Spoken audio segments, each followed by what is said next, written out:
what's up everyone? So I'm gonna do this video to conclude day one.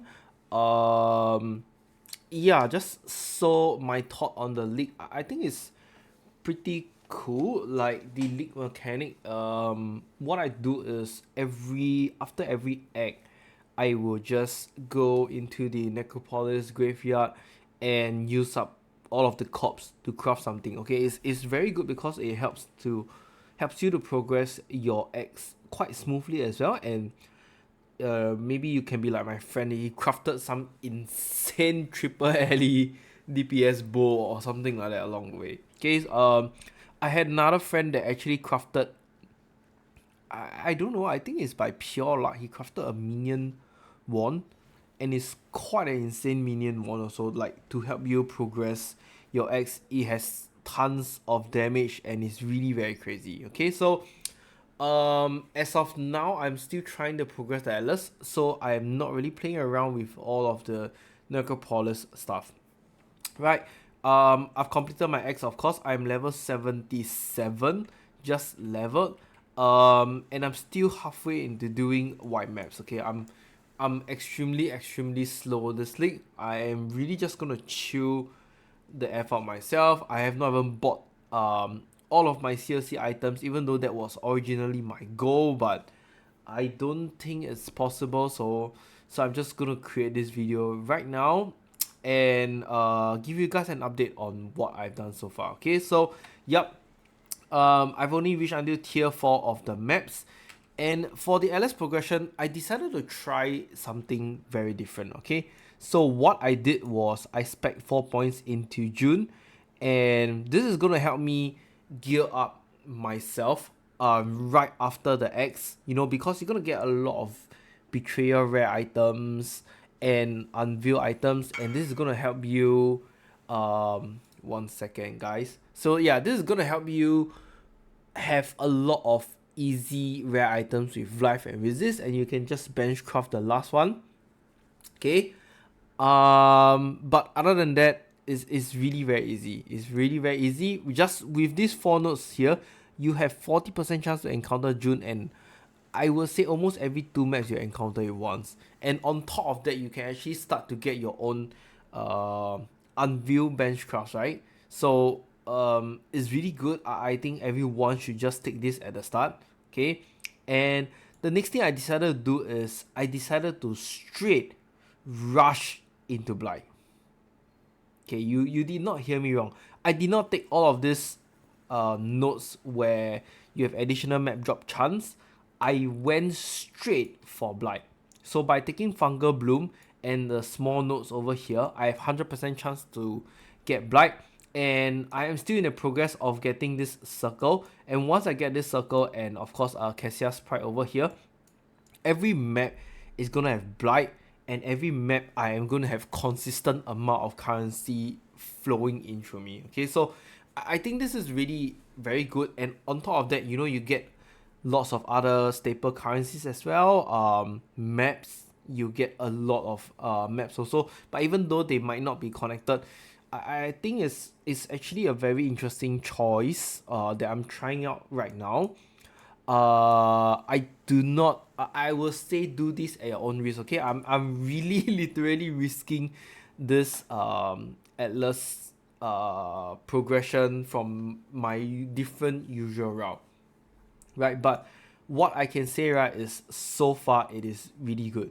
Okay, even though some of the maps might be a bit rippy and clunky, like the monsters are just too strong for Blight because I haven't get the Cassia's Pride. But once you reach there, I am thinking probably once you finish all of the tier 3, 4, and maybe slightly a little bit of 5 maps, you will probably reach here already. Okay, and this is where every single map you just play tower defense and get a consistent flow of currency. Always, not all extractor, but blighted maps, even low tier blight maps can sell for quite a few chaos, and this small little amount of chaos will help you generate a lot eventually, right? And yeah, this is literally what I am going to progress. Okay, as for the June, it's really completely up to you. I have actually gotten a few of my COC items literally just from June. Okay, you can see like these boots right here. I think it's quite decent. It's not perfect, but it's decent. It gives you life double resist, and I can still even benchcraft a movement speed plus onslaught over here. This glove not the best, but you know, I can just benchcraft another resist and we are kind of done. Yeah. Body armor, I decided to just go for a 5 link first. The 6 link is very expensive, so 5 link just without ice bag is good.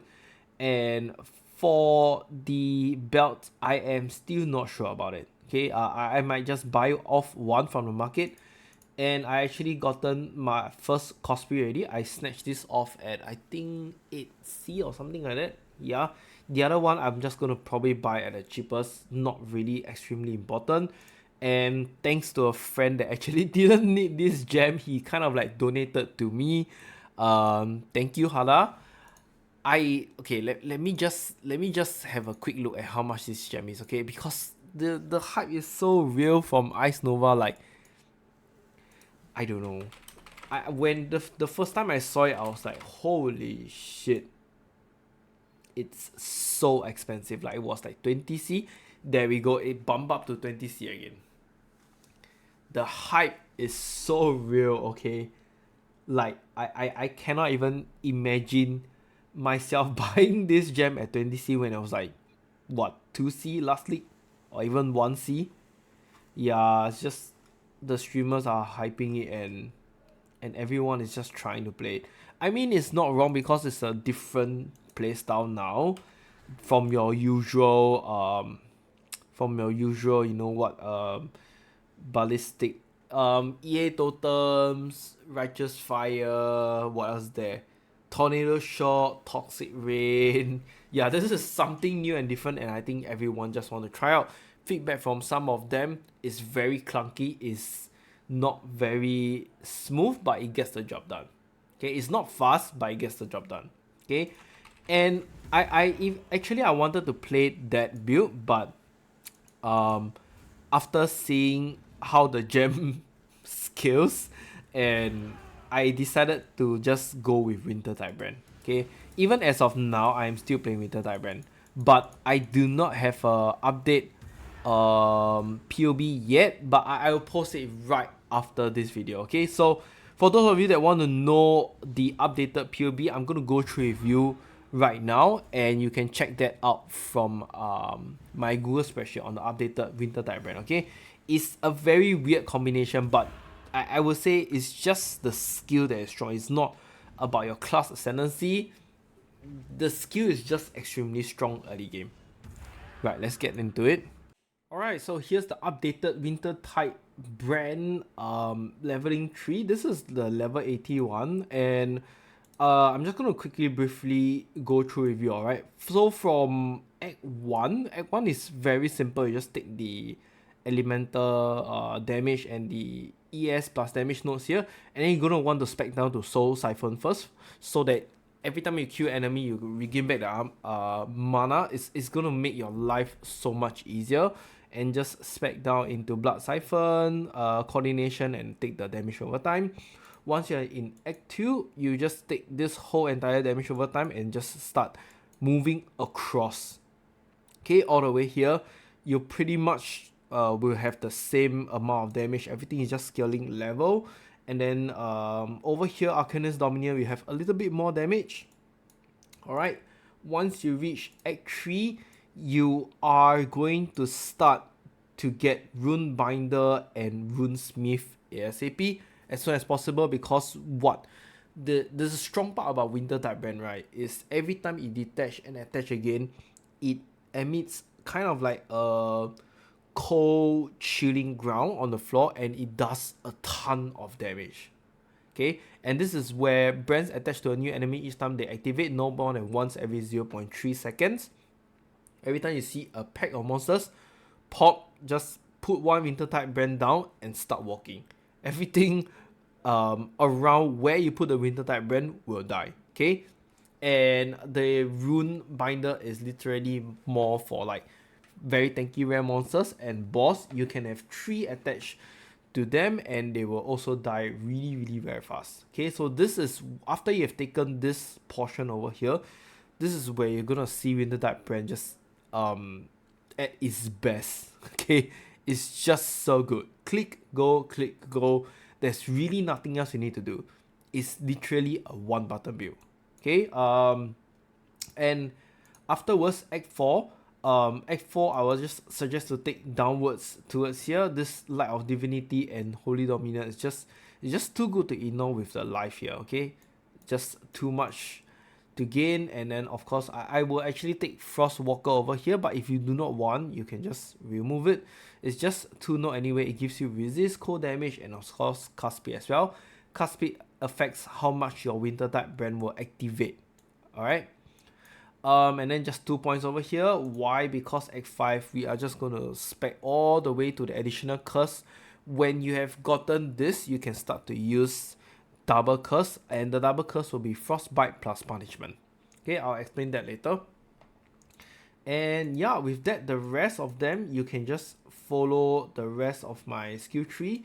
If you want to know where is it, you can just press the tick the compare and then Act 5, so that you know all of the red ones are the ones that you need to take. Okay, so over here, quick recovery is just more life plus mana regeneration, so that you have tons of mana regeneration. We are going to only use 2 aura. It's really very good.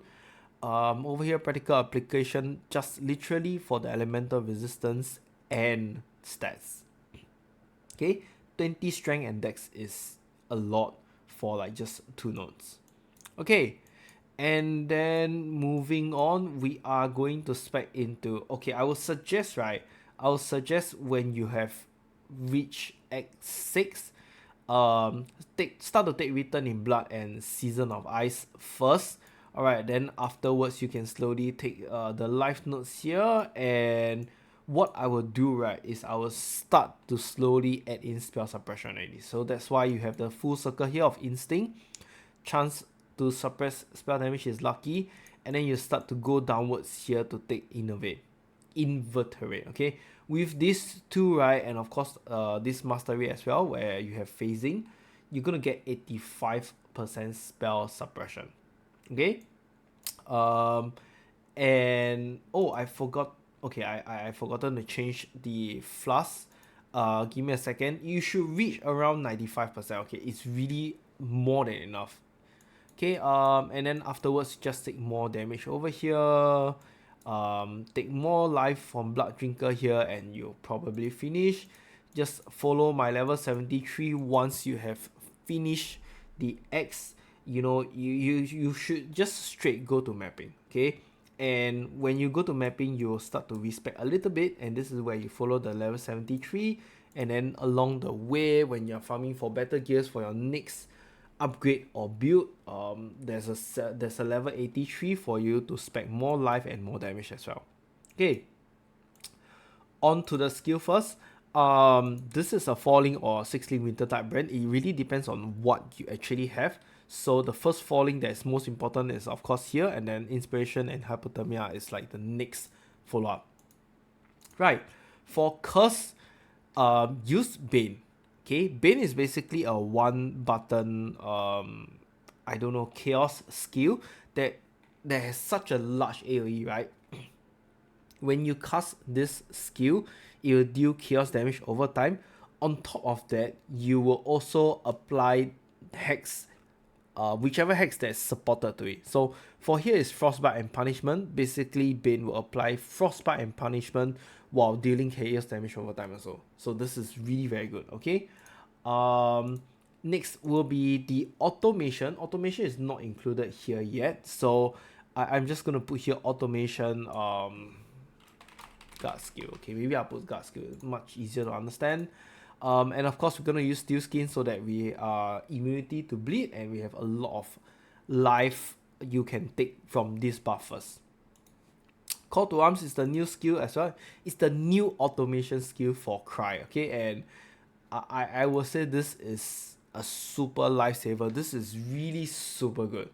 Like Call to Arms and Enduring Cry, every once in a while you just proc Enduring Cry, you have extra physical damage reduction, you have elemental resistance, and you have instant regeneration of your life also. Like completely, you just regen so quickly. 1976 life over 1 second. That's almost instantly at like Act 9 or Act 10. So this is really very good. Oh yeah, there's no endurance charges. If I click endurance charges, you can see it bumps up a lot, right? Okay. Sorry. Next is Golem. This is completely up to you. I'll just put in one here. And then on your weapon 1 and weapon 2 will be Clarity and Determination for the first one. This is the only 2 aura you'll be using, okay? It's good enough. There's really, I mean, there is one more. You can actually use Malevolence, right? It's really very strong, but the problem is you need to take a lot of reservations on the skill tree just for that 150%. And I personally felt it's not worth it. Okay, the last one is your movement skill, Frostblink and Arcane Search. Yeah, no. If you want Flame Dash or Dash, it's fine as well, but I personally like Frostblink because it's instant. Okay, and for the items, give me a sec. Let me just change all of this first. Okay, so what we'll be using Granite also still. Okay, Granite. But the new flask is going to be quartz. Okay, this tree is like the most I would say is the most important. You don't really need cast speed. What I will do here is I'll probably take reduce effect of curse. Yeah. Okay. And then for Quicksilver I'll use reduce effect of shock. Yeah, probably this. So that I don't get one shot. And the last one, right? The last one I will just use another Quicksilver Flask. Okay. But this Quicksilver Flask will have as much charges as you can. Yep. So basically this is the last one. Abundant Quicksilver. So that you know, because when you are in the X, right, your Quicksilver Flask is gonna run out very fast. Really very fast. You won't have this quality. Right. So if you don't have this quality, it's probably, I'm gonna put 0. Yeah, it's only 6 seconds. Okay, so having another second Quicksilver Flask with extra charges or even reduced charge or whichever is a huge quality of life when you're doing the X. Right, so for the weapon, right, this is, you don't really have to follow this wand. Basically, you will just need a wand with a lot of damage that can help in your build. Okay, cold damage, spell damage, damage over time, cold damage over time multiplier, all works. Okay, even those lines like additional cold damage to spells, it works as well. The best one is damage over time. Okay, that's why on the skill I only put like 2 links and 2 links for your first and your second weapon, because try to change your weapon after every act. Okay, try to roll a nice one or accumulate and then just change it after you finish the act. See which one is better, just change it, and it's very easy. Okay, because it's just 2 blue and the other one is 1 blue 1 red. You should not have a problem, right? The most right, if you cannot get a red, you can put a red elsewhere, because the rest is like you should have ES and armor base. Okay, and yeah, that's about it. That's literally about it. Okay, you start to snowball and roll after Act 1. Like, it's really very simple. Okay, I will update this onto the Google spreadsheet, so do have a look. I don't have any notes for this. I don't have time to do it. So for those of you, oh wait, there is something that is missing. I just realized. Haha. Okay. So in Act 3, for your Ascendancy, right, please take Opportunistic first. Okay, this is where a lot of your damage is gonna come in. Okay, you're gonna have 1 here. Arcane Search, we are Arcane Search, yes, of course. And yeah, I think that's about it. Okay, and throughout Act 6 and 10, you're just gonna take like that. really very simple. Okay, this power charge is really unnecessary, but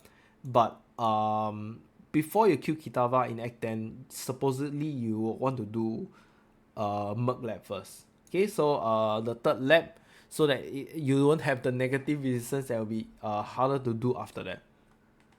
Alright, so yeah, that's about it. I hope you guys will enjoy this video also. It's really not about the class that matters. I feel it's actually the skill gem that is a problem. It's just so smooth and so good to play. Right, I'll see you guys in, I don't know, tomorrow's day 2 video. Cheers.